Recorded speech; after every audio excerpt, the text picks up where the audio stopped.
Hallo und herzlich willkommen zu einer neuen Folge von Phasensprung.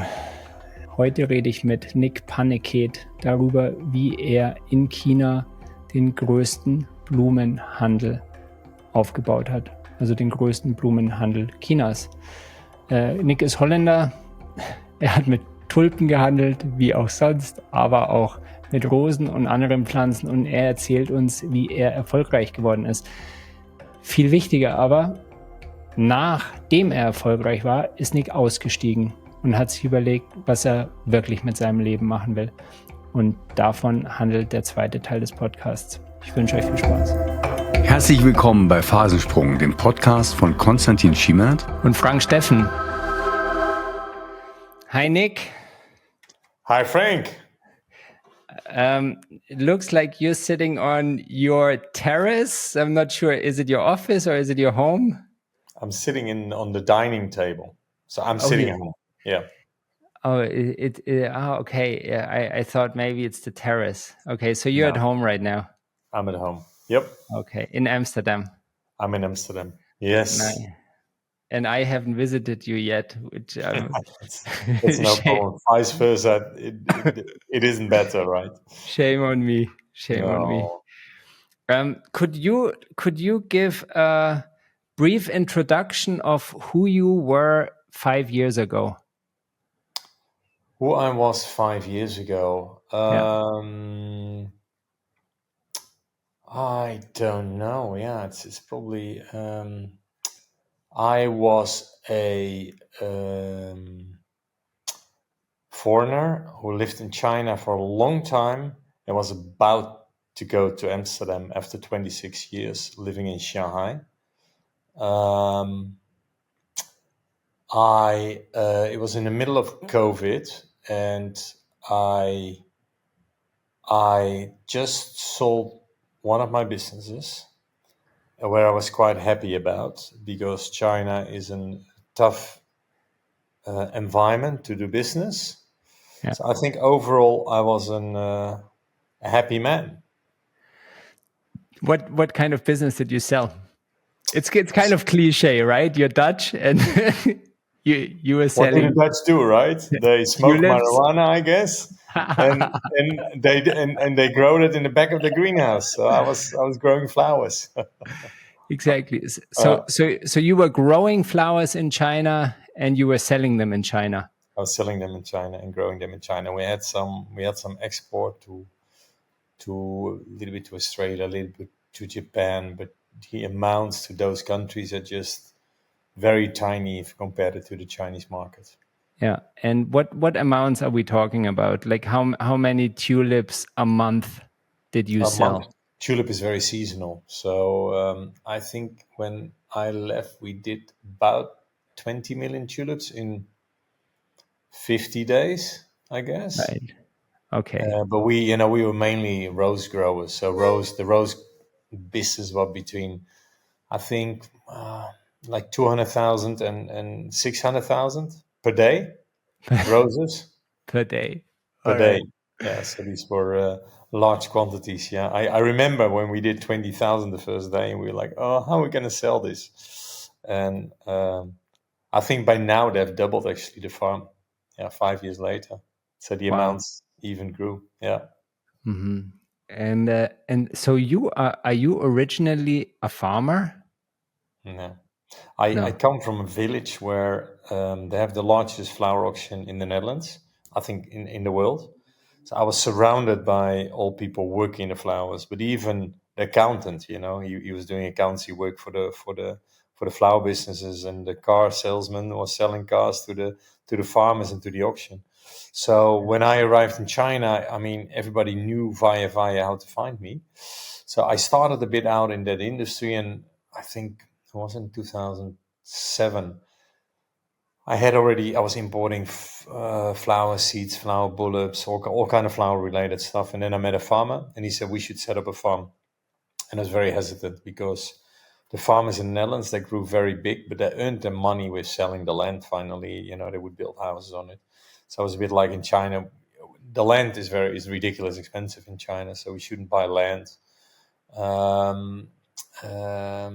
margins on flowers. It's hardworking, a lot of capital. So all the red flags not to start a business, I would say. Yeah. So not very good. Yeah. And we would compete, it's China for China, and you've been in China as well. I mean, competing with the Chinese is just difficult. Normally, you get a good product out of Europe or out of the US, which you sell in China, or you produce something in China, you export, all good. But if you produce something locally and you sell something locally, you're competing against the Chinese, it's difficult. I mean, if you have an iPhone, it might work, but that's high tech, large quantities, different ball game. But as a medium sized company, I think it's difficult. Yeah. So what was your secret? How did you do it? So the secret was, I had a partner. So my partner was a flower grower. He was born in a greenhouse, so he knew how to grow the flowers. And I think I understood China in a way. And the couple of things which made us successful, I think. First of all, I mean, our quality was really better than any Chinese. And the Chinese would say that their quality was better. But what the Chinese forgot to do is, in order to get the right quality, you need to spend money. Yeah. And Chinese are not willing to spend money, especially when the prices are low and you're selling below cost price. Flower business is a very strange market, because when there's a high demand, there are no flowers because it's winter. When there's no demand, it's summer, there are a lot of flowers. So, the periods of the year where you're losing money, but what you need to do is you need to have a stable quality throughout the year. So if you don't heat, so in the summer, there's a very wet period with very low prices. So if you don't heat in the period to get rid of your humidity in the greenhouse, which costs you a lot of money, your flowers look good at the farm. They look good in Kunming at the airport. Then they go to Shanghai, Beijing, and they go all around the country. And when they arrive, they look good, but one day later, there's all kind of fungi inside. And we were one of the first one who went outside the auction. So normally you put your money of your flowers at the auction, you get your money the same day. It's very safe. So we started to sell directly, but with prepayment. So we were the only company worldwide who received the money in advance. In the Netherlands, you get 90 days if you sell your flowers. So the flowers are gone for 80 days and you still haven't received your money.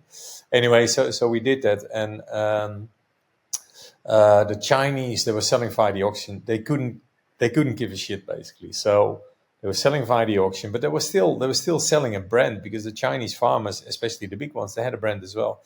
But they did not see, and I think they traveled too little around the country, that their brand wasn't good in a certain period of time. And the Chinese wholesalers, they bought for large amounts, especially with festivals. And our flowers were known that they could store them for at least 2 weeks. So It's kind of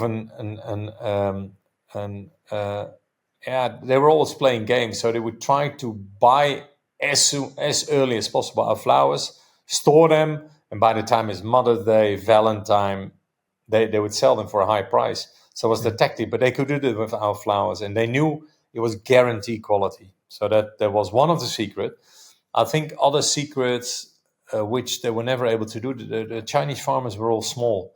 So what they did is they built their company. I don't know how you call it. Yeah, it's still a company, and they employed some people, but they were running around with Excel sheets. If they had to do something again, they had to register on Excel. You can do that until a certain number of people, but then you need to have a kind of a software system. You need to have an accountancy system. And as we grew, because at one moment we were stuck as well, because we had too many loopholes in the system, so we implemented an ERP system. So, just to cover all the processes at the farm, and to make it tight from leakages, and also, people. I mean, we knew more or less what was cut in the greenhouse and what was sold at the end of the day. But many things happen in China. But I think we had good control. I don't say I 100% of control, yes, but a kind of good control. And the Chinese couldn't grow. They just couldn't grow. And the third thing we did very well, we had a sales team. So what we said is, hey, we sell to Shanghai. Where's the Shanghai wholesaler selling to? He was selling to Hanzhou, to Suzhou, to Ningbo.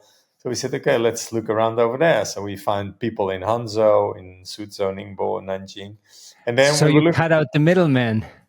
Yeah, but there were a lot of middlemen because from Hangzhou, they were selling to Ishi and all the small. So at the end, we had 40 people at the sales, while the Chinese salespeople, they had 2 people just selling Yes. big volumes to the big guys. Yes.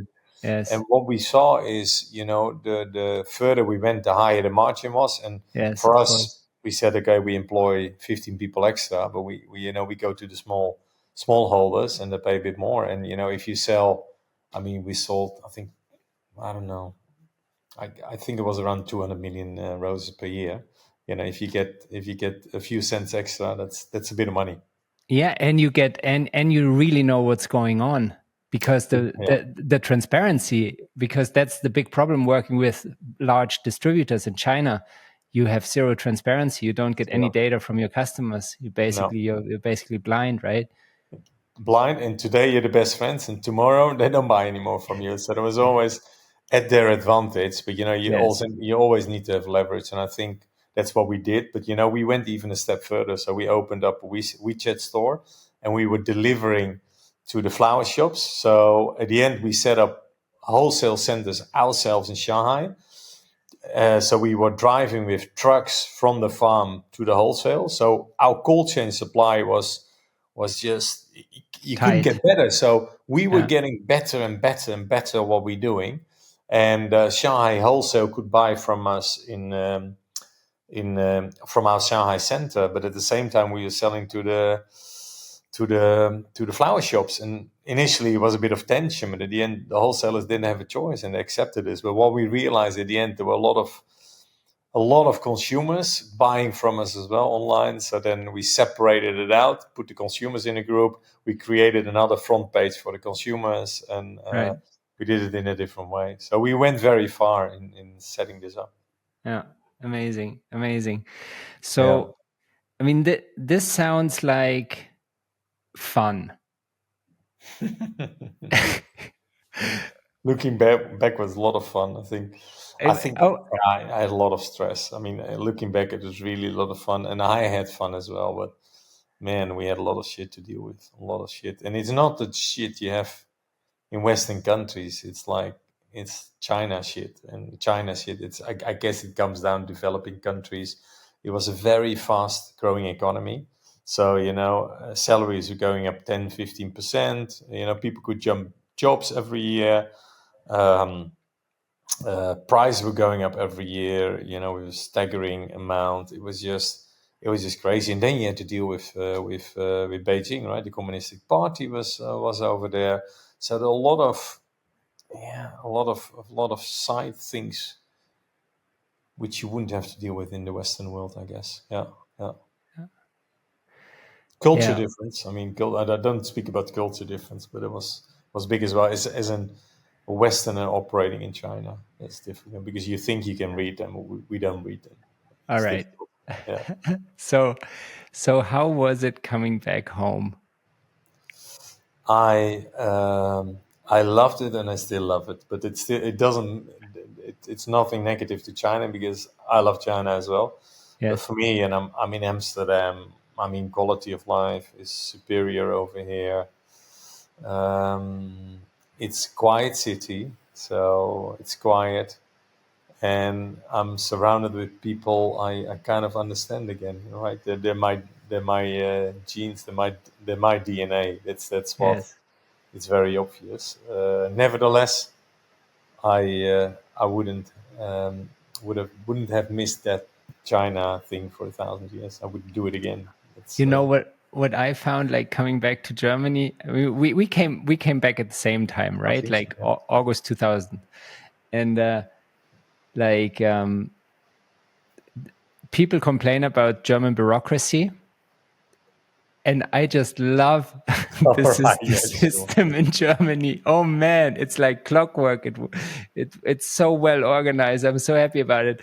And then I joined a soccer club, and just the quality of the grass, the clean air, the people, like my appreciation for Germany. Like when I left Germany, when I was, I think when I was 27, like I had so much to complain about Germany, and like I didn't have the eyes for this beautiful country, and now coming back, I feel like it's such a gift to come with all my experience and with these new eyes to appreciate this country. It's just so wonderful to be back home.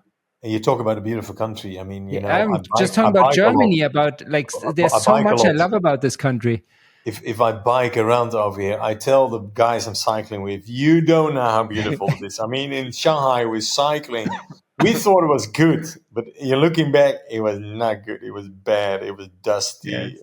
We had fun, I think, but over here, I mean, I have such beautiful rides over here. It's just, and I have beautiful rides in China as well. I mean, we went to Sichuan in Yunnan. We went to the Great Wall. We had beautiful. I did a trip in Gansu, which is beautiful, but around Shanghai, it was horrible. Moganshan is okay.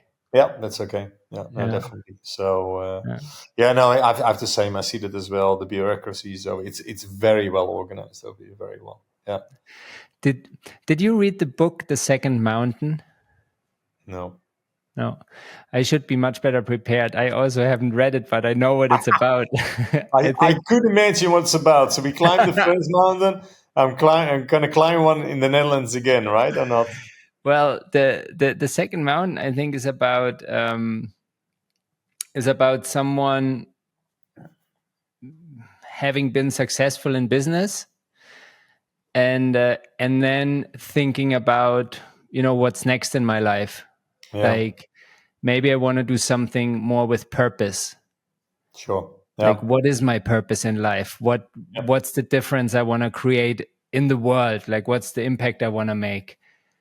And I also remember from our conversations that you had your you had these thoughts, and so how did you go from selling flowers to making an impact in the world? Like, how did that journey begin? Yeah, so the impact, we did already quite a few things. I always had a kind of love for impact. I like supporting people and doing nice projects. So we did a few things in China with Jia Chao, Yes. sending him to the Olympic Games. The what is it, disabled? Yes. Paralympics. Yes, exactly. So we sponsored with EO, Climate to Change Life in Beijing. So we did all this kind of stuff. And I wanted to do more. So one of the things which we initiated was Pure Terra Ventures, of course. So we set up. That's what I want to talk about. Yeah. How did that start in your head? Yeah. So the thing is, I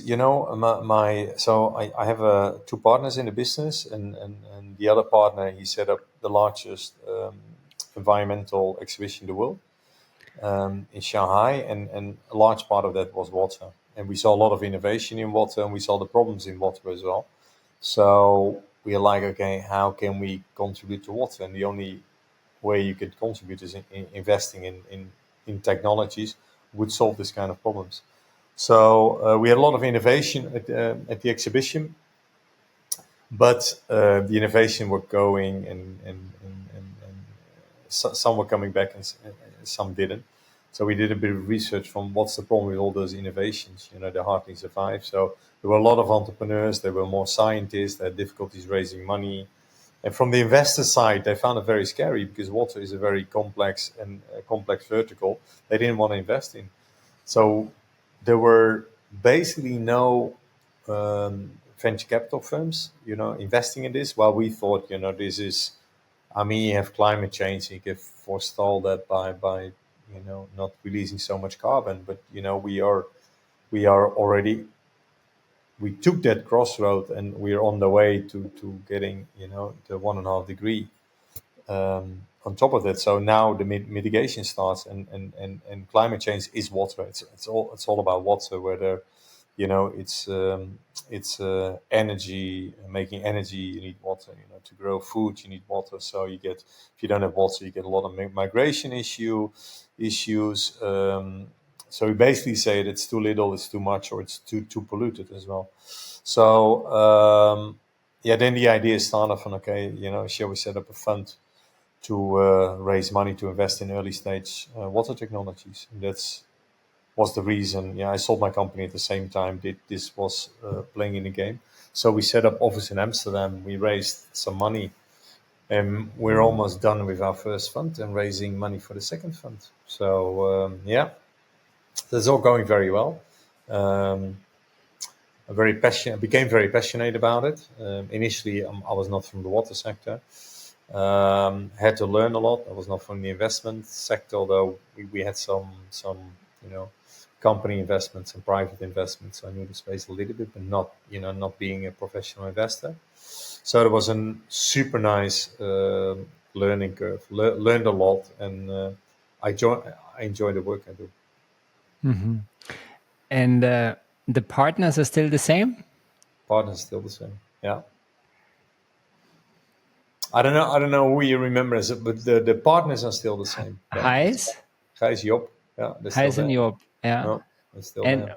Was there another one? Yeah, in the fund we have Alex. Yeah. That's the fourth partner. Yeah, exactly. He's still Okay. there. Yeah, so it's still Right. the four of us. So it's kind of a really good example for like the concept from Jim Collins, first who then what, right? Yeah. I mean, you just really get along well. You love working together. You have a lot of history. You have the same core values.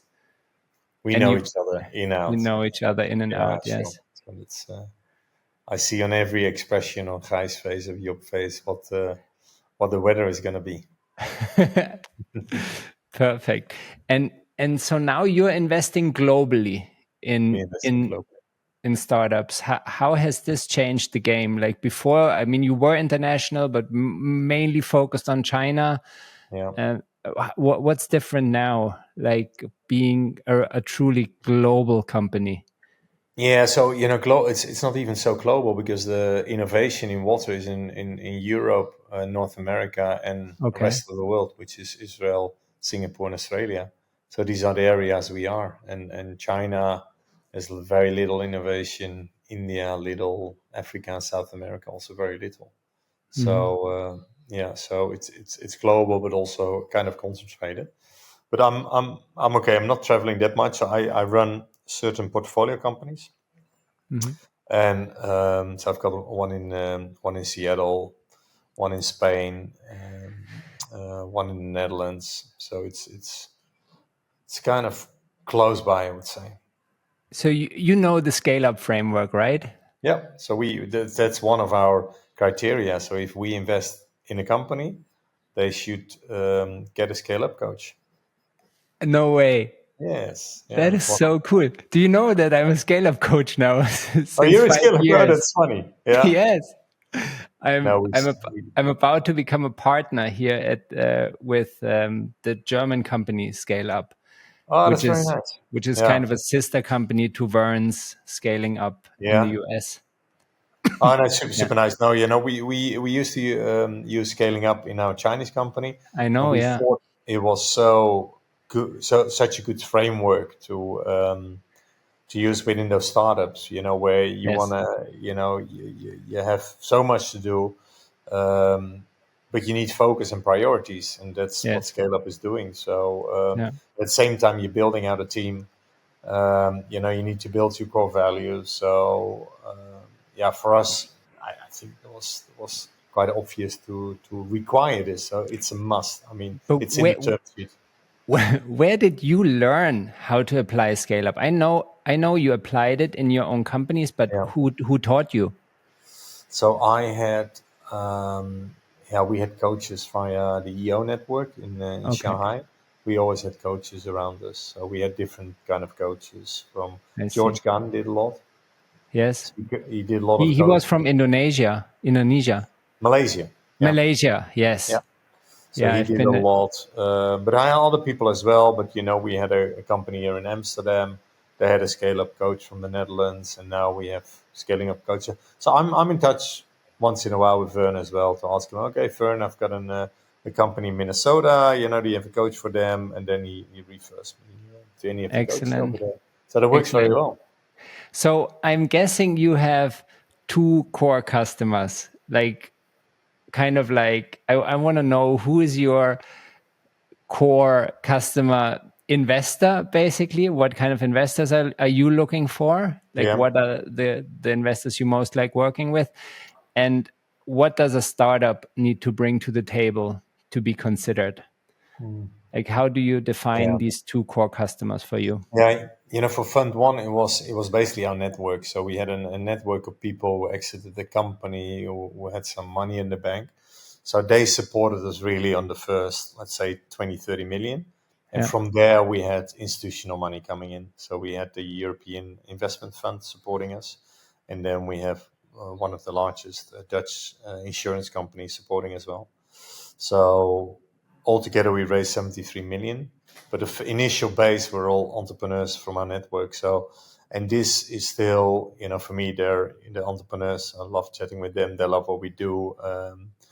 And they understand the game as well. So I would say this is the first category. For the second fund, it might change a little bit because our fund is getting bigger. So we need bigger tickets. Otherwise, we have too many people in the fund. So I think there's going to be more institutional money. That's what I guess. But nevertheless, we will still have a group of entrepreneurs joining us. I hope. I mean, we're reaching out right now and see what the temperature of the water is. But it should be okay. So that's our core customer. And so what is the minimum ticket if somebody wants to invest? Because there's a lot of entrepreneurs listening to this. There's a lot of. I think the minimum is 500,000. Yeah. Okay. And what's the total for the fund? The total we're going to raise between 100 and 120 million. Okay. Yeah. And do you do like what's your brand promise? What's your brand? Yeah, the brand promise, of course, is the return. But I would rather talk about the impact we make, right? So we invest in fabulous companies which have great impact, and I can give you heaps of example. But we invested in two companies in the agriculture space who really save a lot of money. We invested in a company which where you don't need to truck your wastewater anymore. A lot of wastewater is trucked away to places. I mean, some places in the US they need to truck their wastewater for 1,300 miles, trucking wastewater. Jesus. So they found out a technology to do that on site. So this has a tremendous impact. So really cool stuff we're doing. Mm-hmm. Yeah. Do you have a return? Like, what is the return on the first fund, or is there already a return, or can? No, so the return. So we don't have a return on the first fund. So we did our final close about 4 years ago. Yeah. So what we see now is the first company servicing for exit. So we have one or two companies now coming close to an exit, which is super cool as well. That's incredibly fast, isn't it? Yeah, normally they're 5-6 years. So the faster one, they're a bit earlier, and it can be fast. Some companies are very strategic, so you invest in them because there's a strategic somewhere who's looking for good technology because the competitor has it as well, or there are always things. We're a very specialized fund, so we know the market very well, and if we invest, I mean, we looked at PFAS, for example, which is a super big topic. And then, we do a deep dive. We look at all the companies we have in our pipeline. And, we're a world-renowned company in the water space. So if you need water and or if you need investment and your water startup, and you haven't found us, then you're not a good investor. I mean, you would always pass by us. And so I think we have a very good deal flow. So if we do a deep dive, for example, on PFAS, we look at 15, 20 companies altogether. We put them all together. We look at the different aspects of the company, and then we need to choose the winner. That's what we do. That's quite hard, I imagine. I mean, very also hard. just emotionally. Yeah, no, there's a lot of factors in here. Yeah, You get to know these people, or you're just looking at numbers. No, you look at the you speak with them. You speak a lot with them, but Yes. we're not from intake all the way down. So we have a team, doing all the intake, and they do they filter out a lot of stuff already. But at one stage, if we like the company and the tech, then the partners get involved. Yeah. So what exactly are you looking for? Who like how? What are your criteria? So we look for a company who has a finished product and a little bit of sales. So we want to call up a customer and ask the customer, does this work and are you satisfied? I mean, Yeah. if they're still working with pilots and stuff like this, they normally have a long way to go. So that's pretty dangerous. So then it's not super risky what you're doing. It's not seed stage. No, it's not an idea stage or earlier. Yeah. Technology needs to be finished. Yeah. All right. So that's what we do. Then okay, and then they get okay. Then I understand, and then they get a scale up coach. So you help. What other systems do you bring in? What I normally do, I do a top grading session with the owner. I said, okay, you need to employ a lot of people. This is what I went through, and I explain him what we did with top grading. I don't know whether you are familiar with the system. Yeah, absolutely. A players, B players, and so top forth. Grading. I've got a whole pitch deck on top grading. So talent assessment, deck, and they use that. I see them using it, so they're very happy with that, and I get very good feedback because it makes a hell of a difference if you just do a chat with somebody and you think you ask very good questions, or you go through a good 4-hour top grading session. That's very different. So people are very happy with that. So that's what we implement. What we figured out on the way is that the product market fit is super important. Yeah. So now we have some exercises as well where we try to figure out, okay, what was the product market fit? Because often, the scale ups they try to grab everything there is. Too much, no focus. They neglect where their core market is. So this is one of the focus area we're trying to focus on, and of course, we focus on the team. I mean, a team, an entrepreneur. I think it's a rare species, and if you miss something within the entrepreneurship, it's hard to become successful. So you need to have the full spectrum, and that's difficult to find that out. Yeah, are you familiar with EOS, with the framework, entrepreneurial operating system? No, but it's something new. Is it a competitor of scaling up or not? Well, I think it's one of the founders is Gino Wickman. I think he has been a scale up coach, and then he branched out to do his own stuff. Also, I mean, very close to scale up in many ways, but a few differences. And there's one concept that I really like. He talks about the visionary and the integrator. Yeah. And I think this is really, this comes in handy in a lot of my clients' cases where you have an entrepreneur to build up a business to a certain point, maybe like 5 million revenue. And all the skills that helped him get the company to that point suddenly are no longer the same skills that you need to scale to, let's say, 25 or 50 million. Yeah. It's actually rather the opposite. Like the skills that he has, that he can juggle so many balls at the same time, that he's so into growth, that he can galvanize teams. Like suddenly it becomes kind of like a disturbance in the system. And now you need somebody who can look at the processes, who works with systems, who takes care of the culture, the core values, the scorecards, the functional accountability chart, like all these systems, right? Like somebody who likes to do this repetitive stuff to build the organization, and that's a different person usually. I see that. Yeah. We haven't had that yet, to be honest, but that could happen definitely. Yes, I could see that happening. I think that is probably something that is happening. I mean, either the entrepreneur builds a team on eye level around him, like a leadership team, or he finds someone who kind of takes care at a central role of the other key functions.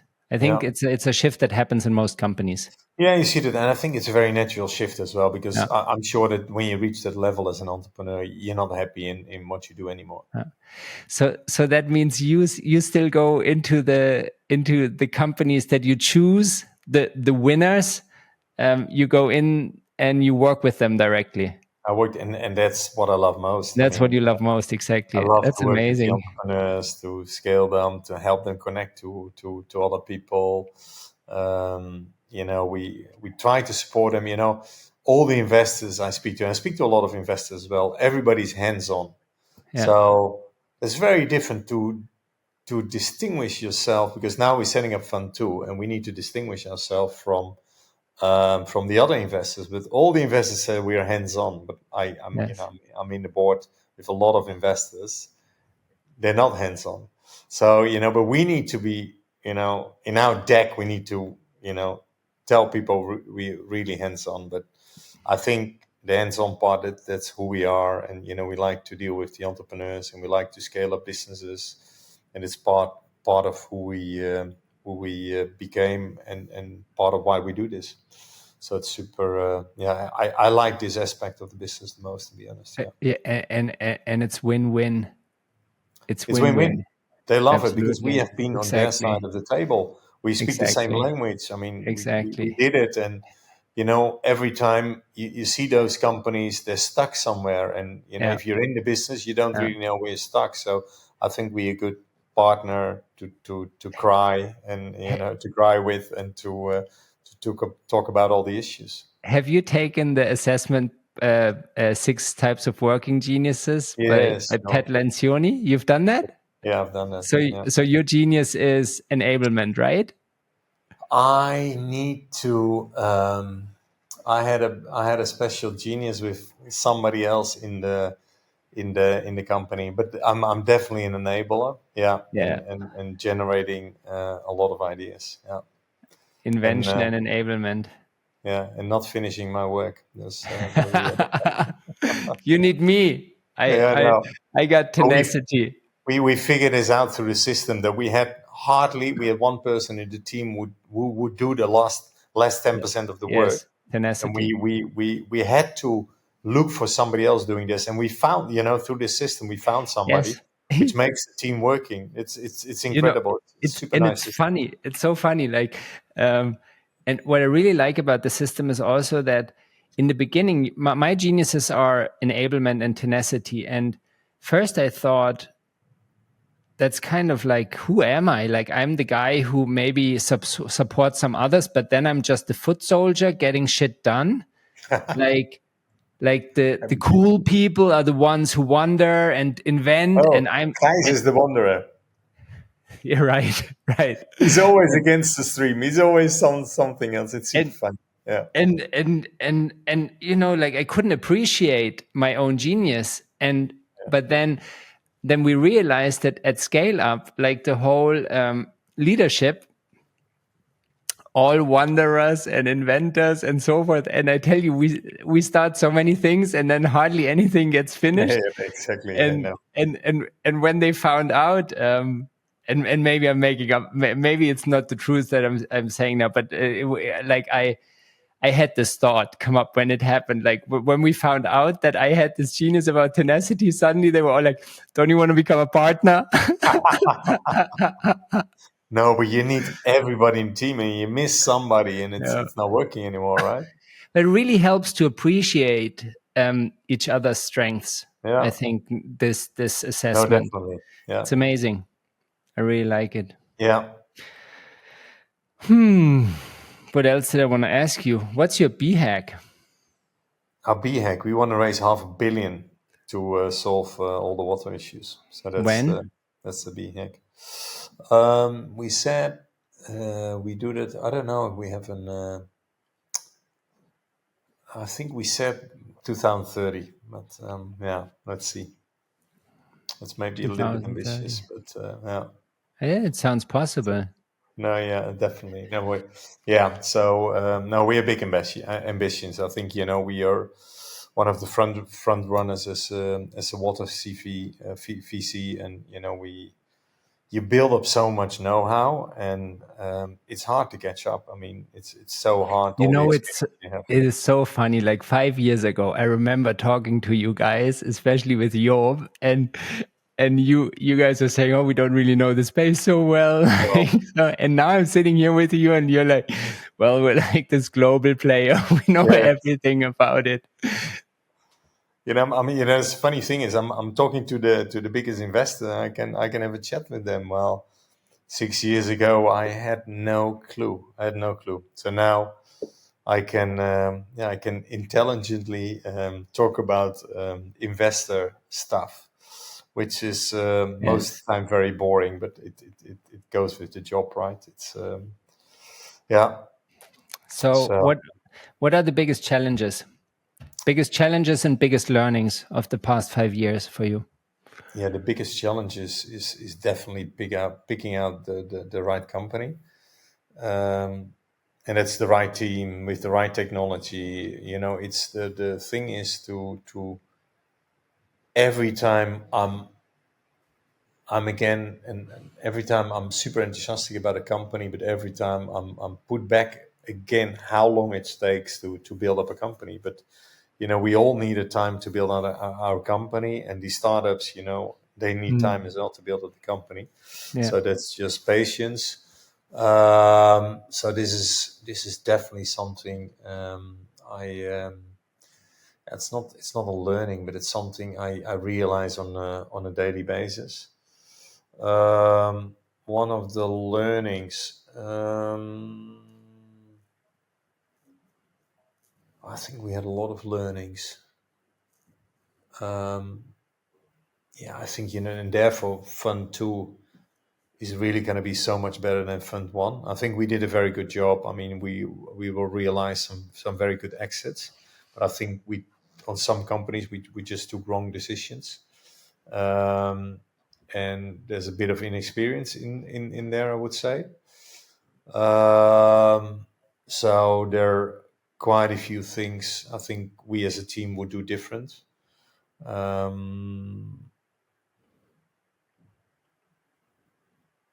What else? I don't know. What is better about Fund 2? Yeah, Fund 2, we gained so much more experience in the water industry. So first of all, our network expanded like tenfold. So, we know the network.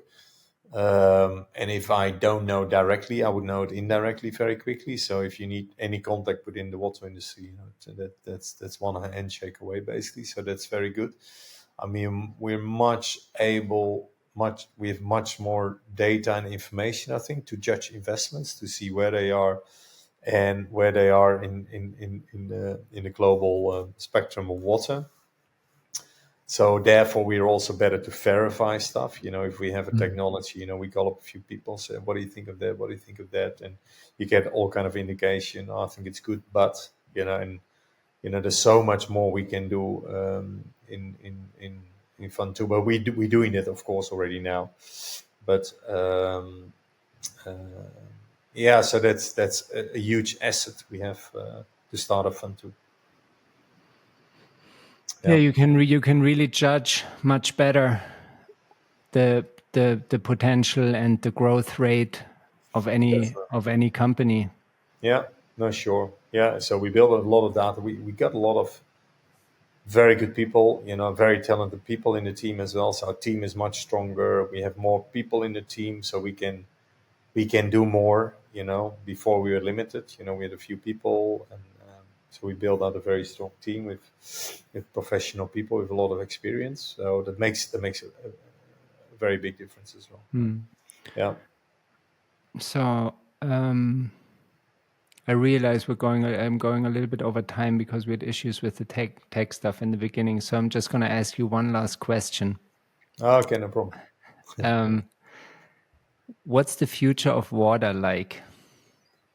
What's the future of water like? Yeah, very good question.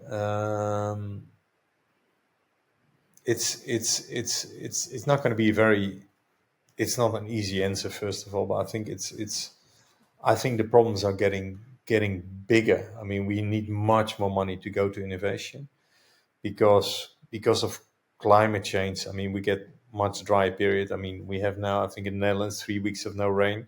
And we see all the water authorities complaining, there's too little water, blah, blah. So these periods are going to be longer. When there is rain, we have too much rain. So we're going to have a lot of stormwater issues. That's what I see. And this in terms of pollution, there's so much to do over there as well. I mean, there's so much, chemicals into the water from medicine we all take, which we all drain down the toilet, and which we have difficulties cleaning, to chemicals like PFAS, with more than 4,000 species all around the world. And you find from North Pole to the Sahara Desert, we found it everywhere. It's everywhere. Everything we drink, everything we eat, it's in there. What is PFAS? PFAS. What is that? No, it's a forever chemical. So it's a chemical that doesn't deteriorate. So so every pan you eat from, all the pans are covered with PFAS. It's basically everything which is waterproof is PFAS, and we get this in our body, and it's the new big chemical. After I told you now, you read a lot about it in the newspaper. Funny enough, so it's a new big thing. But they don't take it out of the wastewater right now. So that need to be cleaned, but also, regulations getting stricter and stricter, for farmers, for the industry. There's a lot more new regulation coming on. And at the end, what the final goal should be is to go to zero liquid discharge. So all the water there's no water going out of the factory anymore. Everything we use, we reuse, we reduce, and we reuse the water. And that's what we need to do. So, and then, I think this is on an industrial level, but, also in other countries, you see the aquifers being deployed. So all the water is taken out of the ground. We need to refill those aquifers again. And there are very good technologies available.